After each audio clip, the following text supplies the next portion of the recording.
दोस्तों, आज हम एक्सप्लेन करने वाले हैं हाल ही में आई मूवी मिसेस को, जो कि आपको जरूर पसंद आएगी, इसलिए वीडियो को अभी लाइक कर दीजिए। हम चलिए कहानी शुरू करते हैं। तो मूवी की शुरुआत में हमें रिचा नाम की लड़की को दिखाया जाता है, जिसे डांस करने का बहुत शौक था और उसका सपना है कि वो आगे जाकर अपनी एक डांस अकेडमी खोले। लेकिन रिचा के माता पिता जल्द से जल्द उसकी शादी करवाना चाहते थे, इसलिए उन्होंने रिचा के लिए रिश्ता देखना भी शुरू कर दिया था। जिसके कुछ दिनों बाद दिवाकर नाम का डॉक्टर अपने परिवार के साथ रिश्ता लेकर रिचा के घर आया होता है, जहां रिचा को दिवाकर से अकेले में बात करने पर पता चलता है कि दिवाकर बहुत अच्छा लड़का है और वो दोनों मन ही मन एक दूसरे को पसंद कर लेते हैं। जिसके बाद दोनों ही शादी के लिए हाँ भी कर देते हैं। फिर हम देखते हैं कि रिचा की शादी हो जाती है और वो अपने नए घर में एक बात नोटिस करती है कि मिक्सी होने के बावजूद दिवाकर की माँ हमेशा सिलबट्टे पर चटनी पीसा करती थी और उन्हें खाना बनाने का बहुत शौक था। यहाँ तक कि उनके घर में एक भी मेड नहीं थी,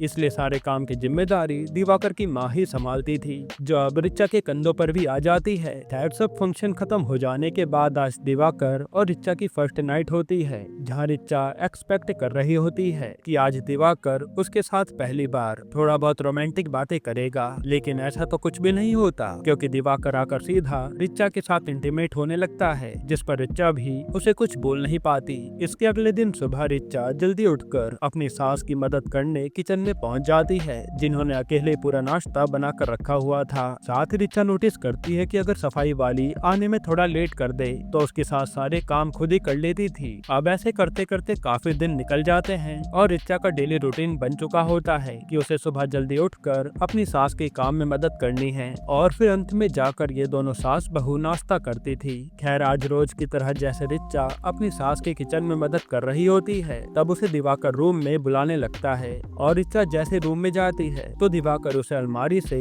अपने कपड़े निकालने को कहता है, जो सुनकर रिचा शॉक्ड हो जाती है कि दिवाकर नहाकर आने के बाद अपनी शर्ट भी अलमीरा से नहीं निकाल सकता। उसे अपना हर काम रिचा से करवाना था, एक नौकर की तरह, जो बात रिचा को सही नहीं लगती। खैर, रिचा ये बात इग्नोर करती है और फिर किचन में आकर फिर से अपनी सास की मदद करने लगती है। फिर वो नोटिस करती है कि जब उसका ससुर और दिवाकर खाना खा रहे होते हैं, तब उन्हें तवे से उतरी गर्म रोटियां चाहिए होती है और वो खाना खाते समय बात बात पर हुक्म चलाते थे। फिर उनके चले जाने के बाद हमेशा उसकी सास खाना खाया करती थी। साथ ही रिचा को काम वाली बाई के न होने के कारण घर का सारा काम खुद ही करना पड़ रहा था। अब आज दोपहर का खाना तैयार करते वक्त उसकी सास को उनकी बेटी का कॉल आता है, जो उस समय प्रेग्नेंट थी, और वो अपनी माँ को अपने पास बुलाने लगती है कि ये भाभी सारे काम संभाल लेंगी ना, आप कुछ दिनों के लिए मुझे संभालने आ जाइए। जिस पर रिचा भी अपनी सास को कहती है कि हाँ मम्मी जी, मैं सारे काम संभाल लूंगी, आपको अपनी बेटे का ध्यान रखने के लिए उनके पास जाना चाहिए। जिसके कहने पर रिचा की सास मान जाती है और वो बहुत सारा नाश्ता बनाकर अपनी बेटी के लिए ले जाती है। अब उसके अगले दिन से रिचा के ऊपर सारे काम का बोझ आ चुका था और वो सुबह जल्दी उठकर नाश्ते की तैयारी करने लगती है, लेकिन वो सिलबट्टे से चटनी नहीं पीस पाती, इसलिए वो चटनी बनाने के लिए मिक्सी का इस्तेमाल कर लेती है, जिसकी आवाज उसका ससुर सुन लेता है और नाश्ते के टाइम पर वो चटनी खाने से साफ इनकार कर देता है कि मुझे सिर्फ सिलबट्टे की चटनी खाना पसंद है और मिक्सी की चटनी एकदम बेकार होती है। जिसके ये कहने पर रिचा को वो सारी चटनी फेंकनी पड़ती है। अब रिचा दोपहर के खाने में बिरयानी बनाने लगती है, जिसमें वो बहुत ज्यादा लेट हो जाती है और इसी वजह से वो दिवाकर को टिफिन नहीं भेज पाती। फिर जब वो अपने ससुर को बिरयानी परोसती है तो उसे पता चलता है कि रिचा ने बिरयानी कुकर में बनाई है, जिससे उसका ससुर बोलने लगता है कि बिरयानी कुकर में नहीं, पतीले में कम आंच पर धीरे धीरे पकती है और ये जो तुमने बनाया है ना, वो असल में पुलाव है। ये एक तरह से रिचा की बेइज्जती थी, जो उसे सुनकर बहुत बुरा लगता है। अब रात को जैसे दिवाकर घर आता है, वो रिचा पर टिफिन न भेजने पर गुस्सा करने लगता है कि आज उसने अपना दिन कॉफी पी पी कर निकाला है। साथ ही दिवाकर रिचा को जल्द से जल्द गर्म रोटी के साथ खाना परोसने को कहता है। जिसके बाद हम देखते हैं कि दिवाकर हर एक दो हफ्ते में रिचा के साथ इंटीमेट हुआ करता था, लेकिन अब ये बात रिचा को पसंद नहीं आ रही थी,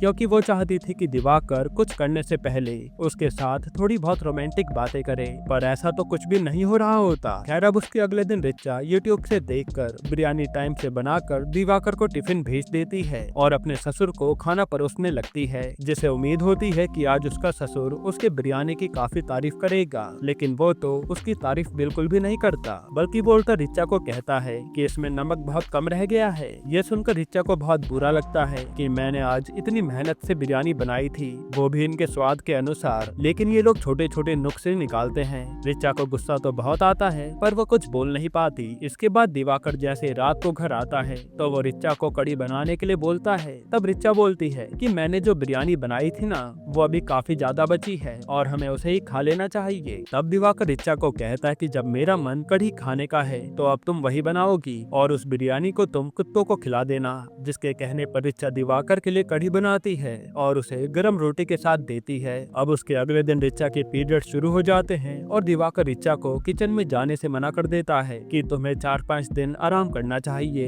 इसी बीच दिवाकर एक काम वाली को रख लेता है और रिचा 4-5 दिन आराम करके निकाल रही होती है। साथ ही रिचा उस काम वाली से पूछने लगती है कि यहाँ कोई भी काम वाली काम करने क्यों नहीं आती, जिस पर वो काम वाली बताती है कि तुम्हारे ससुर इतना किटकिट करते हैं ना कि कोई भी काम वाली यहाँ पर काम करने से मना कर देती है। जिसकी बातों को सुनकर रिचा हंसने लगती है और फिर आराम करने चली जाती है। इसी बीच रिचा अपने डांस की सारी वीडियोस देखने लगती है और वो डिसाइड करती है कि वो अब डांस टीचर बनेगी और जल्द ही अपने ससुर से बात करके इसकी परमिशन भी ले लेगी। खैर वहीं दूसरी तरफ दिवाकर और उसके पिता उस काम वाली का खाना खा खा कर उब चुके थे और वो बस जल्द से जल्द यही चाहते थे कि रिचा फिर से किचन में काम करना शुरू कर दे। जिसके बाद रिचा के पीरियड्स खत्म हो जाते हैं और रिचा फिर से किचन में आकर काम शुरू कर देती है। फिर वो आज नाश्ते के साथ अपने ससुर के लिए कुछ मीठा भी बनाती है ताकि वो उनसे अपने डांस टीचर बनने की बात कर सके। जहाँ वो दिवाकर के सामने बैठकर अपने ससुर को कहती है कि मुझे एक डांस टीचर बनना है, जिस पर सामने बैठा दिवाकर रिचा को कहता है कि तुम्हें काम करने की क्या जरूरत है, वैसे भी अब तुम कुछ ही दिनों में प्रेग्नेंट होने वाली हो तो वो बच्चा कौन संभालेगा अगर तुम टीचर बन जाओगी तो। जिस पर दिवाकर का पिता भी दिवाकर की कही बात को सही बताता है और रिचा को बोलने लगता है कि तुम्हें डांस टीचर के सपनों को भूलकर कपड़ों पर ध्यान देना चाहिए, क्योंकि मैं जब भी मशीन से धुले कपड़े पहनता हूँ तो उसमें पसीने की स्मेल आ रही होती है, इसलिए तुम्हें कपड़े अपने हाथों से धुलने चाहिए। जिनकी बात सुनकर रिचा को बहुत गुस्सा आता है, लेकिन वो उन दोनों को कुछ भी बोल नहीं पाती और खुद किचन में जाकर अपना सारा काम गुस्से से करने लगती है। फिर वो बर्तन धुलते समय देखती है कि सिंक की पाइपलाइन टूट गई है और वो बहुत ज्यादा लीक कर रहा है, इसलिए वो दिवाकर से प्लम्बर को बुलाने के लिए कहती है, लेकिन दिवाकर रिचा की बात को अनसुना कर देता है। खैर दिवाकर के चले जाने के बाद रिचा अपने ससुर से फिर से अपनी डांस टीचर की बात करती है कि उसे अभी इंटरव्यू के लिए जाना है, लेकिन उसका ससुर साफ साफ मना कर देता है। जिसके बाद रात को रिचा जैसे ही अपना काम खत्म करके रूम में पहुंचती है तो दिवाकर उसके साथ इंटीमेट होने लगता है, लेकिन इस बार रिचा को गुस्सा आ जाता है और वो दिवाकर पर भड़क जाती है कि वो उसके साथ हर वक्त इंटीमेट होना चाहता है और वो कभी भी रोमांटिक बातें नहीं करता।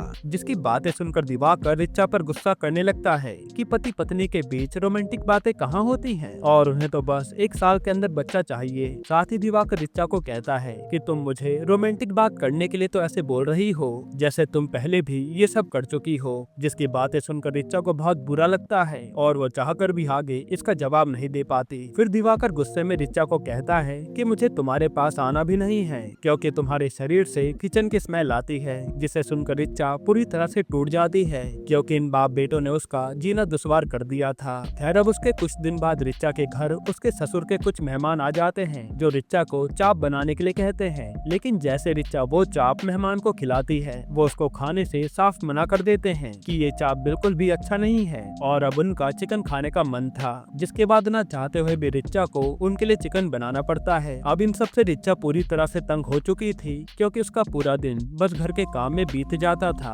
और वो अपने आप को बिल्कुल भी टाइम नहीं दे पा रही थी। साथ ही वो दिवाकर को एक ही बात बोल बोल कर थक चुकी थी कि किचन की पाइपलाइन टूट चुकी है, लेकिन हर बार दिवाकर उसे इग्नोर कर देता था। अब उसके अगले दिन करवा चौथ होता है, जहाँ रिचा की मदद करने के लिए दिवाकर की बुआ आ जाती है, जिन्हें रिचा व्रत में खाना बनाकर खिलाती है और वो देखती है कि उसकी बुआ की तबीयत खराब है, इसलिए वो उन्हें दवाई खाने के लिए कहती है। लेकिन उल्टा दिवाकर की बुआ रिचा पर ही भड़क जाती है कि आज मेरा व्रत है और मैं दवाई नहीं खा सकती। वैसे भी तुम आजकल की लड़कियों को व्रत की कोई अहमियत ही नहीं है। तब उनसे डांट सुनने के बाद रिचा उनसे बात करना कम कर देती है। खैर उसी रात दिवाकर किचन में आकर रिचा को बोलने लगता है कि उसे अपनी डांस की सारी वीडियोस मोबाइल से डिलीट करनी होगी, लेकिन रिचा उसे डिलीट करने से साफ मना कर देती है। इसलिए दिवाकर रिचा को घर से बाहर निकालने की धमकी देता है, पर रिचा फिर भी अपनी बात पर अड़ी रहती है और वो दिवाकर को कहती है कि जाओ जो करना हो कर लो। इस पर दिवाकर रिचा से गुस्सा होकर वहाँ से चला जाता है। हालांकि इसके बाद ये लोग करवा चौथ का व्रत खोलते हैं।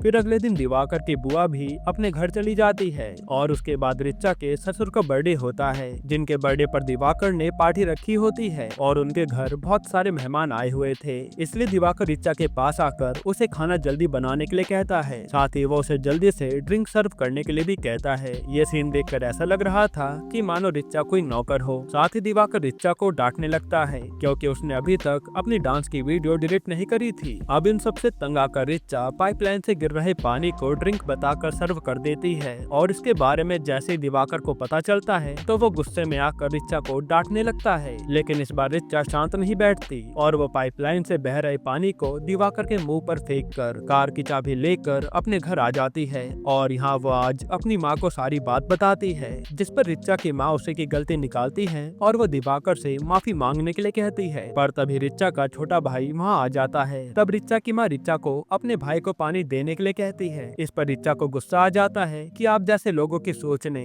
लड़कियों को इतना दबा रखा है कि अब आपका लड़का एक गिलास पानी भी नहीं ले सकता। क्योंकि असल बात तो यह है कि अगर घर में कोई लड़की हो तो परिवार वालों की नजर में वो एक नौकर बन जाती है। शादी से पहले लड़की को अपने घर में काम करना होता है और शादी के बाद अपने सास ससुर के घर में, जिसकी बातों को सुनकर रिचा के माता पिता बिल्कुल चुप हो जाते हैं और उन्हें भी कहीं न कहीं अपनी गलती का एहसास होता है। इसके बाद हम देखते हैं कि 6 महीने बीत चुके हैं और दिवाकर ने दूसरी शादी कर ली है और अब उसकी दूसरी बीवी के साथ भी वो लोग वैसा ही सलूक कर रहे होते हैं जो रिचा के साथ हुआ करता था। वहीं दूसरी तरफ रिचा ने अपना सपना पूरा कर लिया है और वो एक डांस एकेडमी चला रही होती है। यहीं पर ये मूवी खत्म होती है। दोस्तों आपको ये मूवी कैसी लगी हमें कमेंट में जरूर बताइएगा और अगर मैं आपको छोटा सा रिव्यू दूं तो ये मूवी मुझे बहुत पसंद आई है। हालांकि ये मूवी साउथ की ही मूवी का रीमेक है, पर इसे बहुत ही अच्छे से पेश किया गया है जिसे देखने से आप बिल्कुल भी बोर नहीं होते। बाकी आप इसकी कहानी के बारे में क्या सोचते हैं हमें कमेंट में जरूर बताइएगा और इसके अलावा आप कौन सी मूवी का एक्सप्लेनेशन चाहते हैं वो भी कमेंट कीजिएगा। बाकी अगर आपको हाल ही में आई एक कमाल की मूवी देखनी है तो आप ये वीडियो देख लीजिए।